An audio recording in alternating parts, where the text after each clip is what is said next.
Damai sejahtera Allah yang melampaui segala akal, itulah yang memelihara hati dan pikiran saudara di dalam nama Yesus Kristus Tuhan kita. Amin. Salam. Horas. Saudara-saudara, masih minggu pertama tahun 2023 ini, izinkan saya menyampaikan selamat tahun baru kepada kita semua. Selamat tahun baru. Saudara-saudara yang kekasih, dalam minggu pertama di tahun 2023 ini, yang menjadi nats khotbah kita diambil dari kitab Injil Matius pasal 3, dimulai dari ayat 13 sampai 17. Saya akan bacakan untuk kita.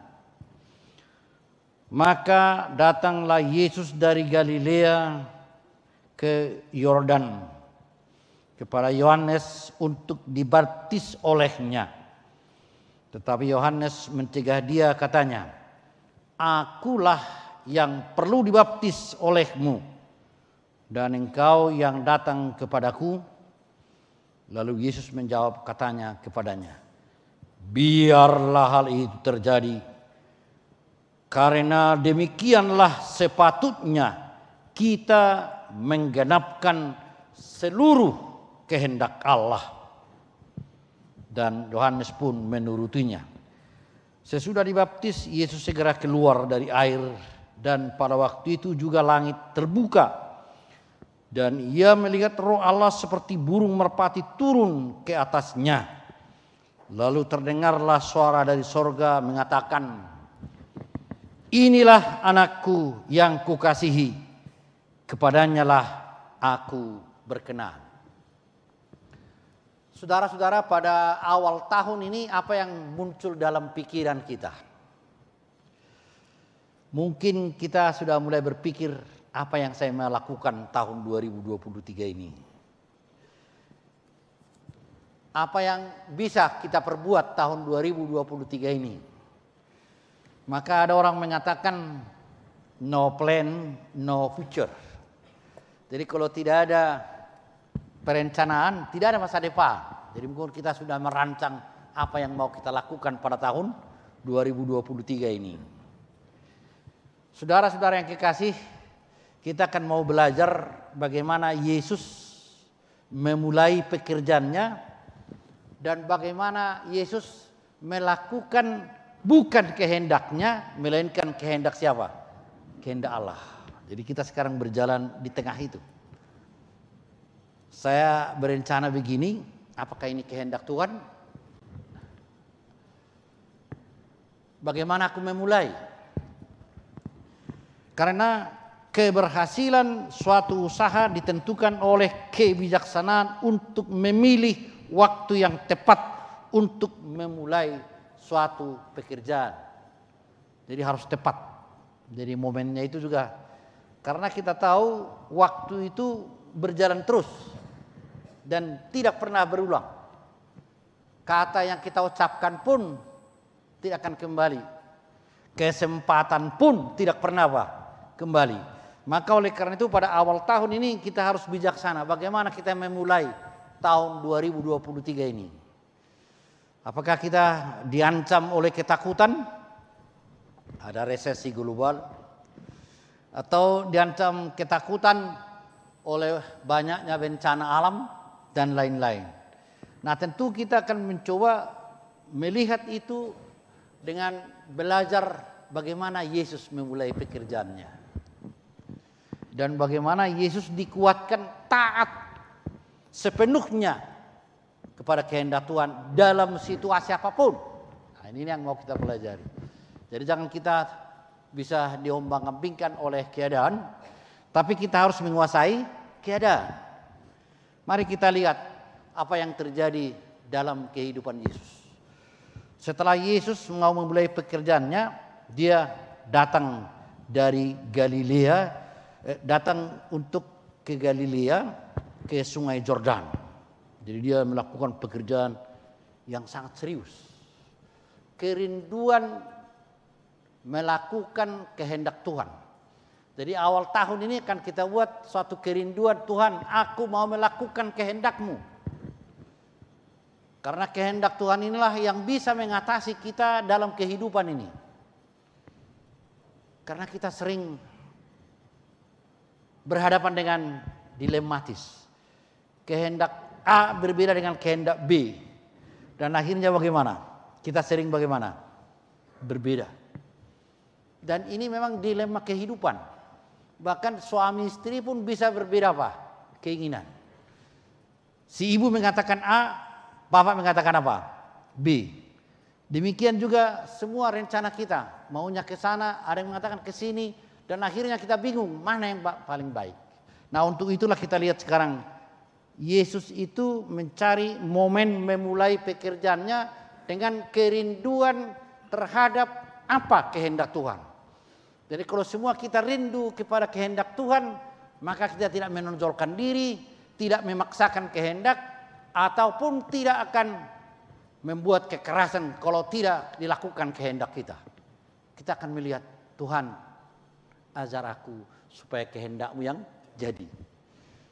Jadi seorang bapak marah-marah karena kehendaknya tidak didengar oleh siapa? Istrinya. Atau sebaliknya, istrinya marah-marah karena kehendaknya tidak didengar siapa? Apalagi dengan anak-anaknya.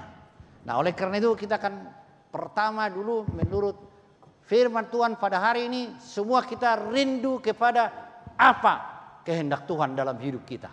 Itu yang pertama. Kalau yang pertama tadi memulai, sekarang rindu kepada kehendak Tuhan.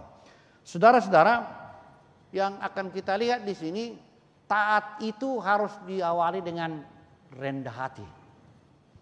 Kerendahan. Karena justru kesombongan itulah yang membuat kita memaksakan kehendak kita.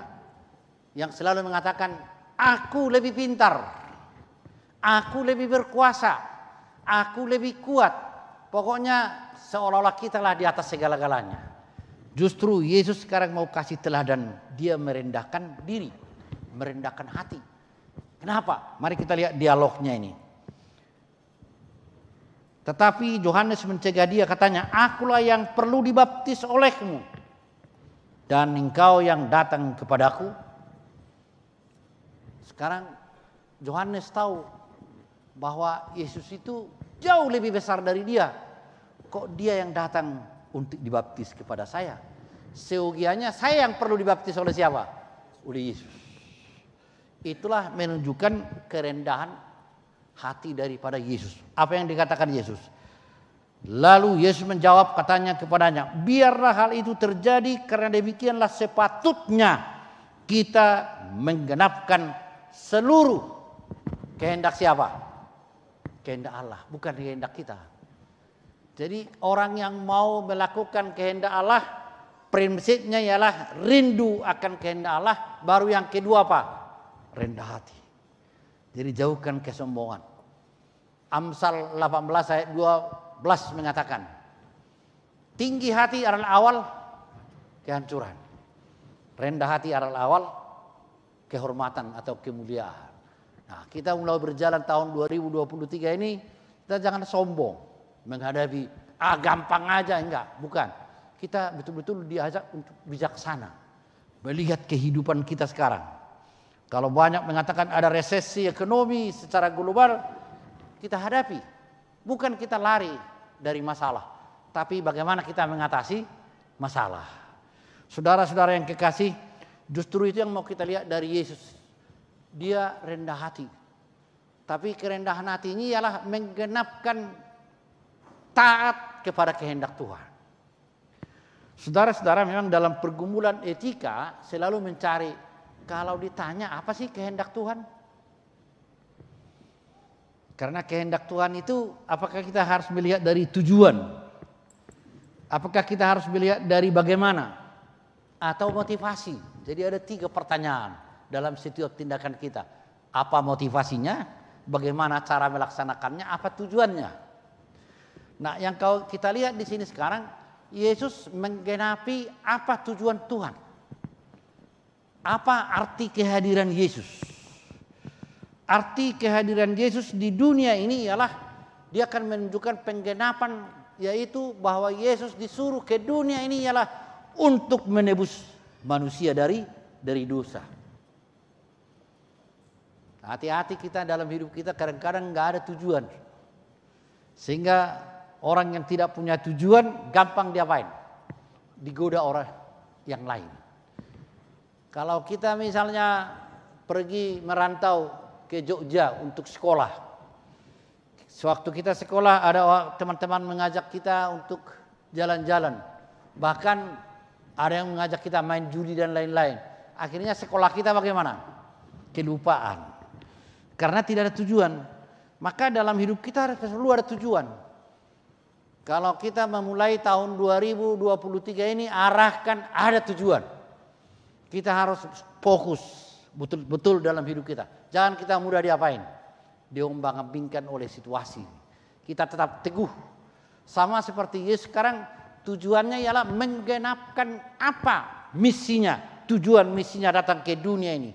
Maka dia katakan, sepatutnya kita menggenapkan seluruh kehendak Allah. Saudara-saudara, kemudian terjadi baptisan. Memang baptisan ini sering sekarang menjadi perdebatan. Yang kita tahu baptisan sering disebut apa? Ada nama. Jadi baptisan itu nama, maka orang Batak mengatakan, ai nga ilian guaryong, ai calo gereja guarna. Jadi dipikir di gereja namanya itu diambil. Karena dengan baptisan itu ada nama. Baptisan itu dari awalnya akan kita lihat. Orang Yahudi membuat baptisan ialah orang yang mau masuk kepada orang Yahudi. Kalau orang Batak itu disebut mangain. Jadi kalau ada orang Bali mau jadi orang Batak mesti diain dulu. Baru dia menjadi sah. Marga Simorangkir atau marga Hutajuru misalnya. Diain. Jadi baptis itu menurut orang Yahudi adalah meninggalkan yang lama dan memasuki yang baru. Itu artinya baptisan dari sejarahnya dulu. Jadi artinya baptisan itu dikaitkan dengan air. Air itu artinya menyucikan dia. Bahwa dia sekarang sudah masuk jadi orang Yahudi. Nah kemudian akan kita lihat dalam zaman Yohanes Pembaptis ada pemahaman baru tentang baptisan itu. Apa itu? Ya baptisan itu ialah untuk menghapus segala dosa melalui pertobatan. Maka Yohanes Pembaptis mengatakan bertobatlah supaya dosamu diampuni. Jadi orang yang datang dibaptis ialah orang yang mengaku dosanya dan yang mau bertobat. Nah sekarang timbul pertanyaan, kok apakah Yesus itu orang berdosa? Apakah Yesus itu perlu bertobat? Kenapa dia datang kepada Yohanes? Saudara-saudara, kita lihat yang ketiga, dia solider. Dia menyamakan dirinya kepada orang berdosa agar orang berdosa itu tergerak hatinya. Mendorong melakukan yang baik. Maka Yesus itu mau menyamakan dirinya tetapi tidak sama dengan manusia. Karena manusia orang berdosa tapi Yesus bukan orang berdosa. Dia menyamakan dirinya kepada orang Yahudi. Lihatlah, kita semua harus mengaku dosa dan perlu pertobatan. Maka dikatakan di sini dan Yohanes menurutinya. Sesudah dibaptis Yesus segera keluar dari air. Pada waktu itu juga langit terbuka dan melihat roh yang seperti burung merpati turun ke atasnya. Apa artinya itu? Artinya sekarang mau dibuka siapakah Yesus sebenarnya. Jadi kalau baptisan itu tadi diartikan adalah dalam rangka pertobatan dan pengampunan dosa. Tapi kalau baptisan Yesus adalah dalam rangka solidaritasnya untuk mengajak orang-orang Yahudi mengenal dirinya. Jadi bukan dia perlu untuk pengampunan dosa, bukan perlu untuk pertobatan, melainkan tujuannya tadi adalah apa? Menyelamatkan manusia yang kita sebut dengan menebus segala dosa manusia. Saudara-saudara, Epifanias itulah arti minggu kita sekarang. Membuka siapakah Yesus itu sebenarnya. Jadi itu Epifania itu membuka tabir. Jadi tadinya tertutup, sekarang dibuka. Langit terbuka dan menyatakan siapakah Yesus itu sebenarnya. Dikatakan di situ saudara-saudara, bahwa Yesus itu ialah inilah anakku yang kukasihi. Berarti Yesus itu adalah anak Allah. Tadinya orang mengenal siapa? Anaknya Yusuf dan tukang kayu. Sekarang ini adalah Allah. Untuk apa dia datang ke dunia? Maka dilanjutkan dengan perkataan, kepadanya lah aku berkenan. Apa yang berkenan? Yaitu menyelamatkan manusia. Oleh karena itu saudara-saudara, itu adalah kutipan dari Mazmur 2 ayat 7 dan Yesaya 42 ayat yang pertama. Maka sekarang Yesus telah nampak. Siapakah dia? Yesus adalah yang datang ke dunia ini untuk menebus dosa manusia, menebus dosa kita, menyelamatkan kita. Sekarang akan kita lihat sekarang bagaimanakah Yesus itu bisa memenangkan tugas ketaatannya dalam memikul salib. Sekarang mulai diarahkan kepada tugas yang mulia itu, yaitu bahwa Yesus akan memasuki Via Dolorosa. Saudara-saudara, kalau kita baca nanti dalam Injil Matius pasal 4, dia akan berpuasa 40 hari 40 malam dan dicobai oleh siapa? Iblis. Maka dia akan ujian. Terus kehidupan Yesus kemudian terus ada ujian terus. Sampai dia memilih murid-muridnya, sampai dia dibawa ke Golgota, dia dalam ujian. Tapi akhirnya dia menang. Nah, itulah yang akan kita lihat dalam tahun 2023 ini. Sekarang kita memasuki ujian. Apakah kehendak Tuhan kita lakukan dalam hidup kita? Kita akan menjadi penggenapan rencana Tuhan, rencana yang indah dalam hidup kita. Apakah kita sudah ikut dalam rencana yang indah itu? Saudara-saudara yang kekasih, dosa kita sudah diampuni. Karena pengampunan dosa salib itu ialah eksapaks, sekali untuk selama-lamanya. Maka beda sekarang, baptisan kita sekarang adalah baptisan menerima hidup baru. Jadi bukan lagi baptisan pertobatan seperti yang zamannya Yohanes. Karena apa yang telah diperbuat Yesus ialah, maka kita dibaptiskan dalam nama Allah Bapa, Anak dan Roh Kudus sekarang. Jadi baptisan kita itu eksapaks, sekali untuk selama-lamanya. Jadi nggak usah takut, mesti di 2 kali atau di 3 kali, nggak usah. Sekali aja kita dibaptis itu artinya apa? Dimeteraikan. Dan dalam kehidupan kita, ketika kita membawa anak kita dibaptis, dikatakan namanya sudah tertulis di mana? Dalam buku kehidupan di mana? Di sorga. Jadi itu kepercayaan kita. Jadi baptisan sekarang adalah baptisan menerima bahwa kita sudah warga sorga. Sudah nama kita sudah ditulis di mana? Buku kehidupan di sorga. Nah, oleh karena itu saudara-saudara, kalau saya tanya, apakah saudara-saudara masih ada yang belum dibaptis? Sudah semua dibaptis ini? Masih ada yang belum dibaptis? Dan nggak usah ragu tentang baptisannya. Apakah benar baptisan saya atau tidak? Pasti benar.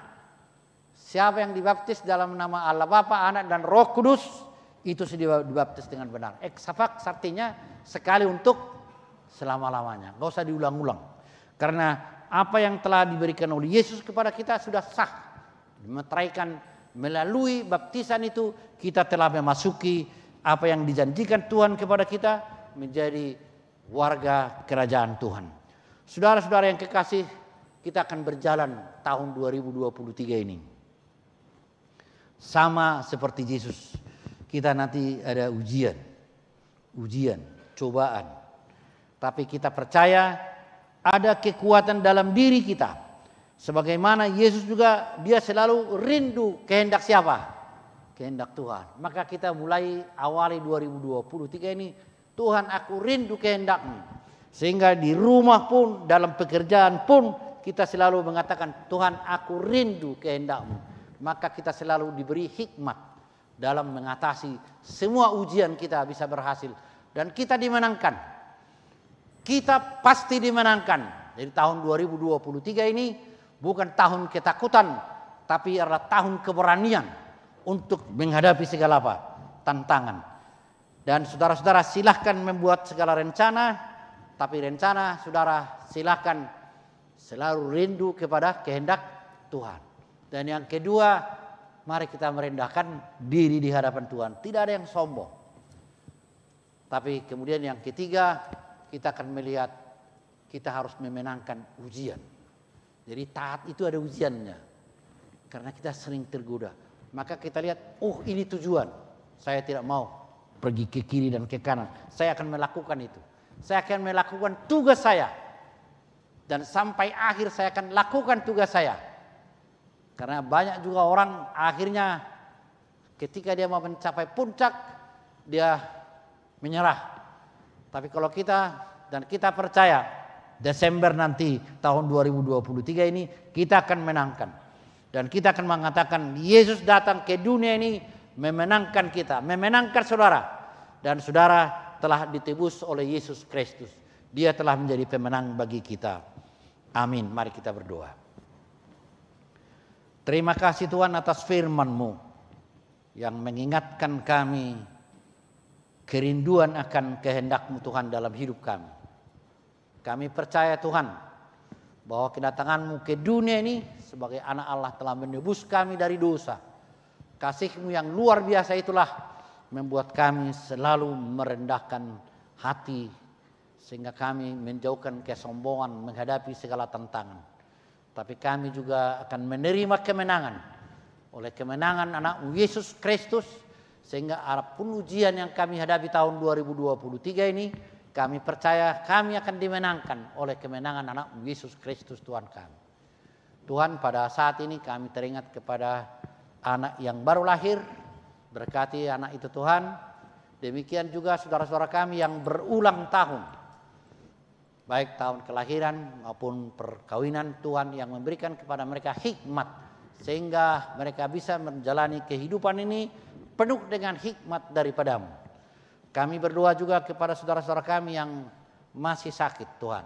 Kau yang memulihkan mereka, meneguhkan, menguatkan mereka. Demikian juga segala rencana gereja-Mu Tuhan yang minggu depan akan memulai dengan bona tahun dan mencanangkan tahun profesional. Kami percaya rencana gereja-Mu Tuhan berkati agar semua kehendak gereja juga adalah kehendak-Mu Tuhan. Karena kami percaya Tuhan hadir di tengah-tengah kami. Tuhan memenangkan kami dalam segala ujian. Terima kasih, dalam nama Anak-Mu Yesus Kristus kami berdoa. Amin.